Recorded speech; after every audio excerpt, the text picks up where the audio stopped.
G'day guys, Mr. G here. Just going to do a quick overview of my low life Summon Raging Spirits build.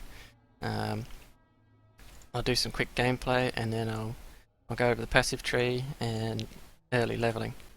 And these are the auras that I'm using currently. I think that's it. So whatever purity you need to cover resists, hatred for damage, haste, discipline, anger, clarity, and wrath. You can swap Wrath for Grace if you want to be a bit safer.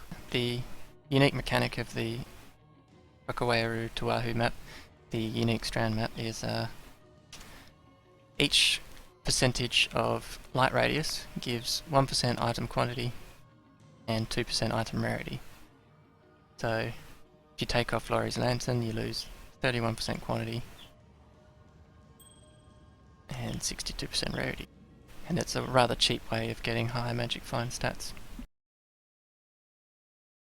Once you've killed a few things, get your flesh offering going. Gives you cast speed, movement speed, attack speed, which not only helps you but your minions. And then, as often as you can, get lower haste. You sustain your Divination Distillate Flask by continually casting SRS.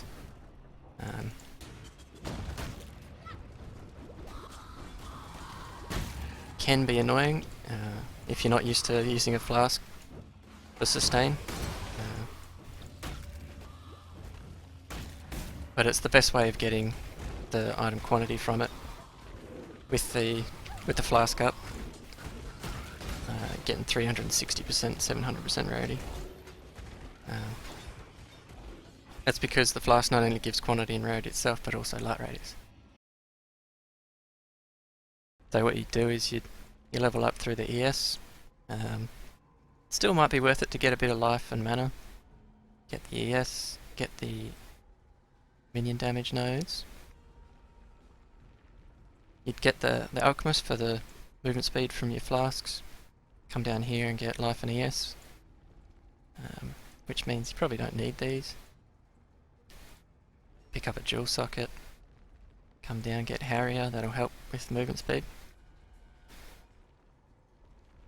I think it's, yeah, Foresight's worth picking up as your level.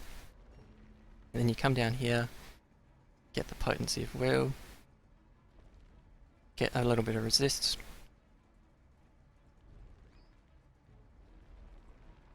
Continue through, get the rest of the skill duration. The regen and 1% life is worth picking up. And then can either continue up this way, get a bit of life regen, and eventually make it up to these minion damage nodes and the ES. Get the minion damage here. Probably what you want to do before you head up. And that should, once you have Mistress of Sacrifice, should be fairly good in terms of SRS. You want the duration nodes for it to feel decent at least, and you get your cast speed mainly from the normal Ascendancy. Once you want to start getting auras, you'll head up here, get the life and ES, get 4% mana reduction, or mana reserved reduction here. Go for Charisma, continue along here and get Sovereignty, and then there's another one in here, 4%. So what you want to do is get all the percentage, not worry so much about the percent buff or the percent increased effect of it. Once you're ready to go fully low life, which is probably a lot easier to level with if you get a Prism Guardian,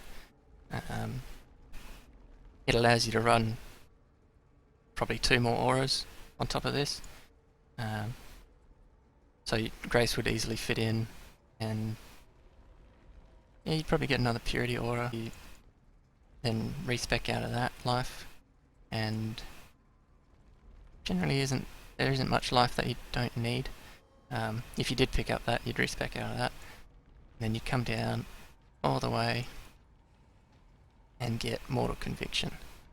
Now generally I don't do that until about level 85, and that seems to be about the same amount of points used. If you really want to skimp, you don't have to get the dual socket on the way. But once you have Mortal Conviction, then you'll be able to run about 8 auras, maybe 9. Now to finish off the build, it's basically just getting dual sockets, increasing your energy shield, and eventually around about level 92, 94, in between there, you can come and pick up Champion of the Cause. You pick up the rest of the auras, effect nodes. Priority in auras is Hatred Discipline, so even when you don't have any mana reduction, any aura reduction, you can use those in a life or hybrid ES build. And then after that you want haste. Haste is really good for allowing you to cast, and if you have good ES gear while you're leveling, you can just use Hatred and Haste. They'll keep you dealing more damage and allow your Raging Spirits to keep up, because they don't start with the best movement speed. Getting quality on it is definitely worth the investment if you can. After that, I think Grace, mainly just for survivability, or a Purity Aura for resistances. Purity of Elements is the easiest one. That'll make leveling a lot easier. But once you have Mortal Conviction, you won't really have to make a choice. Wrath is debatable. You can swap it out once you have the resist, but until then you can use like a Purity of Ice, Purity of Lightning, Purity of Fire instead of it, as well as Arctic Armor is fairly good for leveling. Now for Ascendancy, very first thing you want to get is Mistress of Sacrifice in normal, and you can get that while you're leveling. It's a really big help, especially if you decide to level with minions. After that, the next one you want to get in Cruel is Commander of Darkness. This is the main way the build gets quite a lot of damage. The ability to run like between 7 and 9 auras, all having the 10% increased damage to you and allies, and cast speed and attack speed, 5%, which is also benefited by aura effectiveness. Is just crazy. And once you have the build fully going, you'll enter parties and people will see that their tooltip DPS is doubled just because of your existence. After that, Spirit Eater. It's good, it gives you quite a bit of minion damage. If you do use Desecrate for Flesh Offering, it's really good as well. And it's really good for giving you attack and cast speed. Sort of helps keep the momentum of the build going. After that, the Uber Lab's not terribly important. I at first got Beacon of Corruption, but I didn't really like the caustic clouds on the ground all the time, and I was playing in a party and it lagged. Now I'll just go over the gear that I'm using. The helmet cost me about 10 cows. The main roll that you're looking for is above about 300 ES, shouldn't cost you too much. And then 15% light radius is as much as you can get on a helmet. You want a 5-link Solaris Lorica. Getting the colours on it shouldn't be too hard. You don't have to use poison. You could use added fire if you wanted to keep it at 3 red, 2 blue. But yeah, it gives 25% light radius. Then 2 Lori's Lanterns, they'll cost you like an alchemy each. And about the same for the Nectars. Or Nyctars, whatever you want to pronounce it. Try to link Generosity to Hatred and Anger if you've got the links. That boosts the damage that they apply to your SRS. I'm currently using Bisco's Collar. because the 100% quantity given by normal enemies is just insane. But you could use a Maryland's Fallacy, because it has 15% light radius. And then aside from that, Sunblast cost you about an alchemy, 25% light radius. And then Goldworm, you can get non-legacy versions for like a Chaos. The main reason I have it is for the quantity.